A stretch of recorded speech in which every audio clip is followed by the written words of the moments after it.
Good morning students. आज का हमारा टॉपिक है अधिकतम सामाजिक लाभ का सिद्धांत, प्रिंसिपल और doctrine of maximum social advantage. परंपरावादी अर्थशास्त्रियों में लोक वित्त के संबंध में भ्रमपूर्ण एवं गलत मान्यताएं थीं। भ्रमपूर्ण कैसे? वे ये मानते थे कि गवर्नमेंट का हस्तक्षेप होना ही नहीं चाहिए। आर्थिक क्रियाविधि में तो वो बिल्कुल ही नहीं मानते थे। वो ये कहते हैं कि गवर्नमेंट को कम से कम इंटरफेयर करना चाहिए, सब कुछ एडजस्टमेंट खुली अर्थव्यवस्था में अपने आप हो जाएगा। मार्केट ये स्वतः कीमत संयंत्र की अवधारणा उन्होंने दी है, जिसके अंतर्गत वह मानते थे कि कीमत प्रणाली अपने आप ही ऑटोमेटिकली सभी चीज़ों को एडजस्ट कर लेगी और इस कारण वह आर्थिक क्षेत्र में सरकारी हस्तक्षेप को हीन दृष्टि से देखते थे। जैसा कि इनकी डेफिनेशन अगर हम देखते हैं, प्रत्येक कर एक बुराई है और प्रत्येक सरकारी व्यय अनुत्पादक है। रिकार्डो के शब्दों में, यदि तुम शांतिपूर्ण सरकार चाहते हो तो तुम्हें बजट को घटाना होगा। इसी प्रकार से JBC के अनुसार वित्त की सबसे अच्छी योजना यह है कि कम खर्च करो और सबसे अच्छा कर वह है जो मात्रा में न्यूनतम हो। इसी प्रकार से आप हेनरी पार्नेल की परिभाषा भी देख सकते हैं, जिसमें उन्होंने गवर्नमेंट के द्वारा अतिरिक्त व्यय का प्रत्येक अंश अपव्यय और अन्यायपूर्ण माना है और जनता के लिए कष्टदायक माना है। लेकिन अगर हम आधुनिक अर्थशास्त्र और के दृष्टिकोण से देखें तो चूँकि आपको पता ही है कि वह लोक वित्त में गवर्नमेंट की भूमिका को महत्वपूर्ण मानते हैं।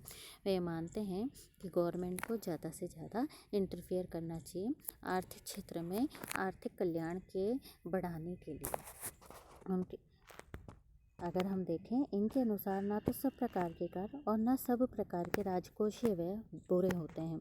अगर लोक वित्त से सामूहिक कल्याण को अधिकतम करने में सहयोग मिलता है तो वह उपयुक्त माना जाता है।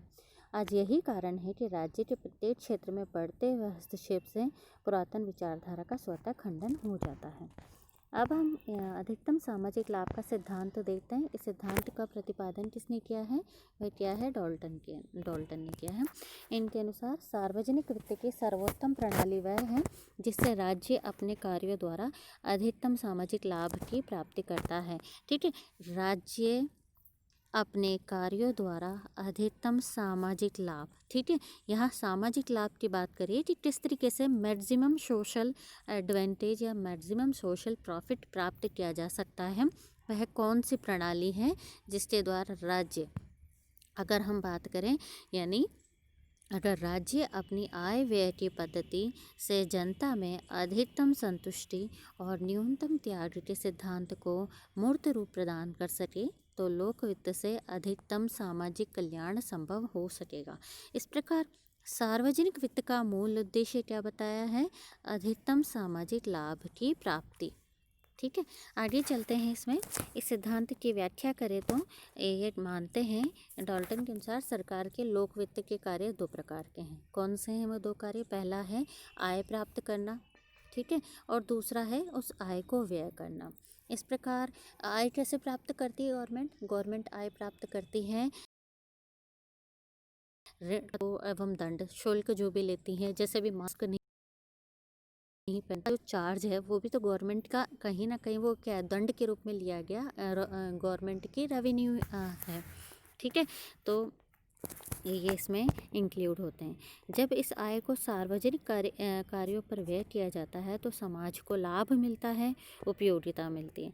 अतः सरकार को अपनी आय और व्यय में इस प्रकार समायोजन बिठाने का प्रयत्न करना चाहिए कि समाज को व्यय में मिलने वाली उपयोगिता आय को प्राप्त करने से उत्पन्न अनुपयोगिता से अधिक हो। यानी आप जो गवर्नमेंट एक्सपेंडिचर किस में करती है? आप देखते हैं कि सामाजिक कार्यों में सामुदायिक कार्यों में गवर्नमेंट के एक्सपेंडिचर होते हैं, जैसे कहीं सड़क बनाना, पार्क बनाना, स्कूल खोलना, चिकित्सा सुविधाओं को खोलना। तो ये सब क्या है? गवर्नमेंट के वह कार्य हैं जिससे सामाजिक लाभ होता है, अधिक सामाजिक लाभ या इनकी उपयोगिता अधिकतम होती है।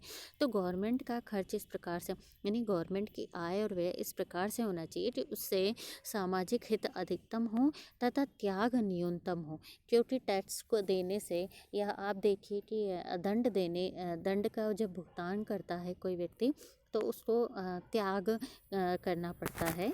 किसका? जो वो पैसा वो दे रहा है तो उसका त्याग करना पड़ता है। तो गवर्नमेंट की आय और व्यय इस प्रकार से होनी चाहिए, यानी आय इस प्रकार होनी चाहिए कि न्यूनतम त्याग हो। किनका न्यूनतम त्याग हो?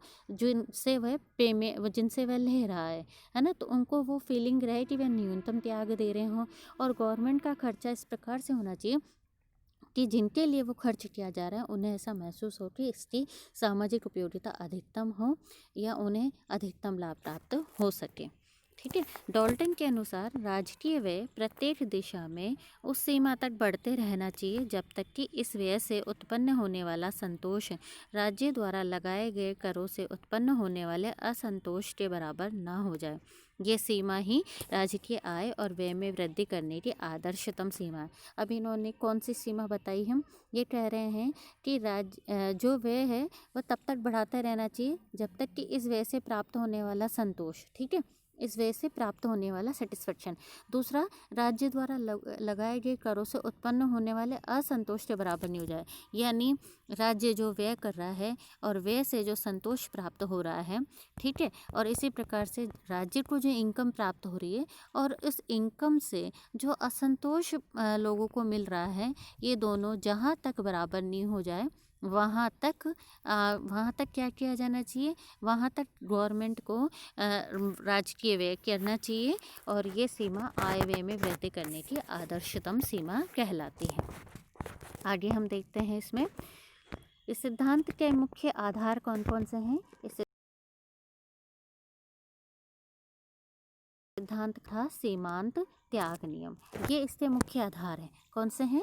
मार्जिनल यूटिलिटी सीमांत उपयोगिता और सीमांत त्याग नियम यानी मार्जिनल सेक्रीफाइस रूल, ठीक है। ये दो इसके बेस हैं इस, क्योंकि आपको ये काउंट करना है। सीमांत त्याग कहाँ पर आएगा? सीमांत त्याग आपका आएगा जब आप टैक्स दे रहे हैं, तो टैक्स देने से जो आप सेक्रीफाइस कर रहे हैं वो तो काउंट होंगे आपके किसमें? वो आपके मार्जिनल सेक्रीफाइस में काउंट होगी। इसी प्रकार से जो भी गवर्नमेंट एक्सपेंडिचर कर रही है और उस एक्सपेंडिचर की बदौलत आपको जो सेटिस्फेक्शन मिल रहा है, जो उपयोगिता बढ़ रही है, वो किस में आएगी? आपके इस ये सामाजिक उपयोगिता या संतुष्टि में आएगा। तो आप ये देखिए, इसमें कर के रूप में जनता को जो कष्ट झेलना पड़ता है, इसे सीमांत सामाजिक त्याग कहते हैं।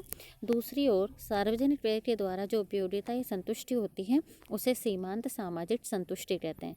ज्यों ज्यों जनता पर कर भार में उत्तरोत्तर वृद्धि की जाती है, त्यों त्यों करों से सीमांत त्याग में वृद्धि होती जाती है। और इसी प्रकार ज्यों ज्यों सार्वजनिक व्यय में उत्तरोत्तर वृद्धि होती है, त्यों त्यों एक सीमा के बाद सीमांत संतुष्टि घटती जाती है। इन दोनों परिस्थितियों में एक ऐसा बिंदु आता है जिस पर व्यय से प्राप्त सीमांत उपयोगिता और कर से उत्पन्न सीमांत त्याग, ठीक है, व्यय से प्राप्त सीमांत उपयोगिता और कर से उत्पन्न सीमांत त्याग, सीमांत उपयोगिता और सीमांत त्याग क्या हो जाते हैं? बराबर।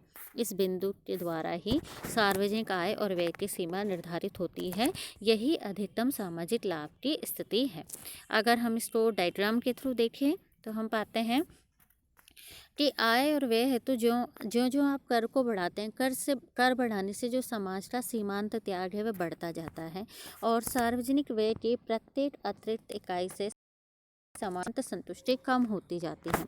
आप यहाँ देखिए टेबल में आय व्यय की, मान लीजिए एक रुपया इनकम या एक इकाई इनकम अगर गवर्नमेंट जनरेट करती है, तो उसकी वजह से ये जो आपका ये वाला है, ये बता रहा है कि कर की प्रत्येक इकाई से उत्पन्न सीमांत त्याग, यानी 1 रुपया माने 1 इकाई अगर टैक्स लगाया जाता है, गवर्नमेंट की इनकम होती है, तो उससे 10 इकाई के बराबर क्या हो रहा है? लोगों का त्याग हो रहा है ये। इसी प्रकार से जैसे जैसे टैक्स की राशि या आप कह सकते हैं कि गवर्नमेंट की इनकम जैसे जैसे बढ़ाई जाती है, 8 से 2, 2 से 3, 3 से 4, जैसे जैसे बढ़ाई जाती है, आप ये देखिए जो सीमांत त्याग है वह त्याग क्या है? बढ़ता ही जा रहा है। 10 से 20, 20 से 30, इस तरीके से बढ़ता ही जा रहा है, ठीक है। तो ये क्या बता रहा है कि जैसे जैसे आप गवर्नमेंट रेवेन्यू या इनकम कलेक्ट करने के लिए टैक्स की मात्रा बढ़ाती है, उस टैक्स से जो सेक्रीफाइस है वह बढ़ता ही जाता है। अब आगे हम देखते हैं कि एक्सपेंडिचर का क्या इम्पैक्ट पड़ता है। मान लीजिए गवर्नमेंट की जो इनकम कर रही है, तो 8 इकाई खर्च कर रही है, तो यहाँ जो तीसरी टेबल है वो क्या दिखा रही है, टेबल का जो तीसरा पार्ट है वो दिखा रहा है सार्वजनिक व्यय की अतिरिक्त इकाई से प्राप्त सीमांत उपयोगिता। ठीक है, तो 8 इकाई खर्च करती है तो उसकी जो उपयोगिता है 50 के बराबर मिल रही है। इसी प्रकार से जब 2 इकाई खर्च करती है तो उपयोगिता मिल रही है 40 के बराबर, 3 इकाई में उपयोगिता मिल रही है 30 के बराबर। अब ये नीचे क्यों गिर रहा है, आपने इसका देखा, क्योंकि हमने सीमांत उपयोगिता नियम में क्या पढ़ा है, हम जानते हैं कि जैसे जैसे वस्तु की अतिरिक्त इकाइयों का उपभोग करते जाते हैं उस वस्तु से प्राप्त होने वाली सीमांत उपयोगिता क्या होती है, कम होती जाती है। ठीक है, तो यहाँ पर आप देखिए कि जैसे जैसे मात्राएं बढ़ाते जा रहे हो वैसे वैसे सीमांत उपयोगिता आपकी कम होती जा रही है। अब हम इन दोनों के बीच में अंतर देखेंगे। अंतर कैसा देखेंगे कि मार्जिनल यूटिलिटी कितनी प्राप्त हो रही है और मार्जिनल सेक्रीफाइस कितना है। ठीक है, ये दोनों, ये अंतर देखेंगे। हमें इन दोनों को बराबर करेंगे, जहाँ ये बराबर आएगा वहाँ वो हमारे लिए सबसे उपयुक्त स्थिति होगी, या गवर्नमेंट के लिए सबसे उपयुक्त स्थिति होगी कि वह उस बिंदु पर टैक्स और उस उतना बराबर वो हो एक्सपेंडिचर करे। तो अब हम यहाँ देखते हैं, जैसे पहली इकाई में उपयोगिता मिल रही है 50 के बराबर, और उससे जो सीमांत त्याग, टैक्स लगाने से जो सीमांत त्याग हो रहा है वह 10 के बराबर है, तो दोनों के बीच में जो अंतर है वह है 40 के बराबर। इसी प्रकार से दूसरी इकाई की जब हम बात करें तो अब आपको क्या करना है, इसमें जोड़ लगाना है। ठीक है, पहली इकाई और दूसरी इकाई। ठीक है, एक अतिरिक्त इकाई यानी 2 बढ़ाती, अतिरिक्त इकाई बढ़ाने से अब जो उपयोगिता मिल रही है वह क्या है, 50 + 40। ठीक है, इसको माइनस करेंगे किससे, 10 + 20 से माइनस करेंगे, तो 50 + 40 यानी 90, 90 - 30 बराबर 60, तो 60 के बराबर आपका क्या है, ये जो डिफरेंस आ रहा है। इसी प्रकार से तीसरी इकाई में आप देख सकते हैं कि जो सीमांत उपयोगिता है भी, सीमांत त्याग है वह भी 30 है। अब आप इन दोनों को मार्जिनल जो इन दोनों के बीच में जो डिफरेंस आ रहा है वह तो 0 है, लेकिन जब हम कुल की बात करते हैं कि कुल लाभ कितना हो रहा है, तो कुल के लिए हमें क्या करना पड़ेगा, शुरुआत की इकाइयों को जोड़ना पड़ेगा। तो 50, 40, 30 आप इस तरीके से इनको जोड़ दीजिए, और इधर जो सीमांत त्याग है 10, 20, 30 इसे जोड़ दीजिए, तो जो अंतर आपको प्राप्त हो रहा है वह 40 के बराबर है। इसी प्रकार से आगे आप करते जाइए इसी तरीके से कि चौथी इकाई में 40 है सीमांत त्याग, और जो सीमांत उपयोगिता है वह 20 के बराबर है। तो जो सीमांत उपयोगिता है वह है 50 + 40 + 30 + 20 माइनस 10 + 20 + 30 + 40, तो इनके बीच में जो डिफरेंस आ रहा है वह 60 के बराबर आ रहा है। ठीक है, इसी प्रकार से नेक्स्ट आगे आप करते जाएंगे, तो जो डिफरेंस आ रहा है नेक्स्ट लास्ट वाले में आप ये देखिए, 50 + 40 + 30 + 20 + 10 माइनस 10 + 20 + 30 + 40 + 50, इनका जो टोटल जो सम आ रहा है वह 0 के बराबर है। तो कौन सी स्थिति में गवर्नमेंट माने गवर्नमेंट का जो खर्च करने का जो है वह कहाँ पर आदर्श स्थिति होगी, तो वह आदर्श स्थिति हमें ज्ञात करनी है। तो यहाँ देखिए आप, सार्वजनिक आय और व्यय को क्रमशः दूसरी और तीसरी इकाई तक बढ़ाने से सामाजिक संतुष्टि बढ़ती है। तो आप ये देखिए संतुष्टि कैसे बढ़ रही है, इसका पता कैसे लग रहा है, ये देखिए 40 फिर 60 और 60 से फिर वापस 60, इसके बाद में संतुष्टि का लेवल गिर रहा है 40 और फिर यहाँ पर ये है 0। तो जब जहाँ सामाजिक संतुष्टि की मात्रा अधिकतम होगी, ठीक है, तो आप यहाँ देखिए तीसरी इकाई के बाद में गवर्नमेंट के द्वारा जो आय व्यय को बढ़ाने से सामाजिक संतुष्टि की जो बचत है वह 60 से घटकर 40 और पाँचवीं इकाई में 0 हो जाती है। तो यहाँ सबसे अच्छे लेवल से काम कर पाएगी वह रहेगा 3 नंबर इकाई पर, जहाँ पर जो गवर्नमेंट जो खर्च कर रही है और उस खर्च से जो उपयोगिता मिल रही है, और गवर्नमेंट जो इनकम प्राप्त कर रही है टैक्स लगाने से, और उससे जो त्याग हो रहा है, यहाँ पर मार्जिनल टैक्स और मार्जिनल सेक्रीफाइस और मार्जिनल यूटिलिटी क्या है, 0 के बराबर है। जब हम इसको जोड़ देंगे, कुल करेंगे, तो वो आपका जो मार्जिनल सेटिस्फेक्शन है या आपका जो सामाजिक लाभ है वह सामाजिक लाभ अधिकतम है। तो गवर्नमेंट क्या है इस परिस्थिति में इकाई 3 में गवर्नमेंट की जो आय और व्यय की यह एक आदर्शतम सीमा है। गवर्नमेंट को यहाँ तक व्यय करना चाहिए। अगर वह इससे आगे व्यय करती है तो सामाजिक लाभ है वह कम होते जा रहे हैं। ठीक है, और इनके बीच में जो अंतर है, मार्जिनल टैक्स और मार्जिनल सेक्रीफाइस और मार्जिनल यूटिलिटी के बीच में जो अंतर है, वह अंतर क्या आ रहा है, इनमें डिफरेंस आता जा रहा है। आप इसको डायग्राम के थ्रू भी देख सकते हैं। डायग्राम में एक्स अक्ष पर देखिए आय और व्यय इकाई की मात्रा दी गई है और वाई अक्ष पर आपके सीमांत त्याग एवं सीमांत संतुष्टि को दिया गया है। जैसे जैसे आप टैक्स की मात्रा बढ़ाते जाते हैं तो आप ये देखिए कि मार्जिनल सेक्रीफाइस का जो डायग्राम है, जो कर्व है, वह कर्व आपका क्या है, बढ़ता हुआ जा रहा है। ठीक है, यानी जैसे जैसे आप टैक्स की मात्रा बढ़ाते जाते हैं वैसे वैसे आपका जो सेक्रीफाइस का लेवल है वह बढ़ता जा रहा है। इसी प्रकार से जब आप एक्सपेंडिचर करते हैं तो उस एक्सपेंडिचर से जो आपको यूटिलिटी मिल रही है, मार्जिनल यूटिलिटी जो मिल रही है, वह गिरती जा रही है। ये सीमांत उपयोगिता नियम लागू हो रहा है यहाँ पर, तो ये गिरता हुआ जा रहा है। ठीक है, अब ये जहाँ एक दूसरे को इंटरसेक्ट करते हैं, कौन करता है, मार्जिनल सेक्रीफाइस और मार्जिनल यूटिलिटी कर्व आपस में जहाँ एक दूसरे को इंटरसेक्ट करेंगे, वह पॉइंट गवर्नमेंट के लिए आदर्श स्थिति होगी टैक्स लगाने की और एक्सपेंडिचर करने की स्थिति में वह अधिकतम सामाजिक लाभ कर पाएगी सोसाइटी के लिए। तो यह जो सार्वजनिक वित्त की सीमा है, तो सार्वजनिक वित्त की सीमा का डिटर्मिनेशन हुआ है पी पॉइंट पे, और यहाँ पर पी पॉइंट से ये सार्वजनिक वित्त की सीमा है और सार्वजनिक वित्त का आदर्शतम स्तर है। इसके बाद व्यय बढ़ने से सीमांत संतुष्टि तो कम प्राप्त होती है, पर व्यय की पूर्ति के लिए लगाए गए करों से सीमांत त्याग अधिक होता है, वह अनुपयुक्त है। इसके विपरीत अगर व्यय को इस सीमा से कम रखा जाता है तो सीमांत संतुष्टि अधिक होने तथा त्याग कम होने से उपयोगिता की हानि होती है।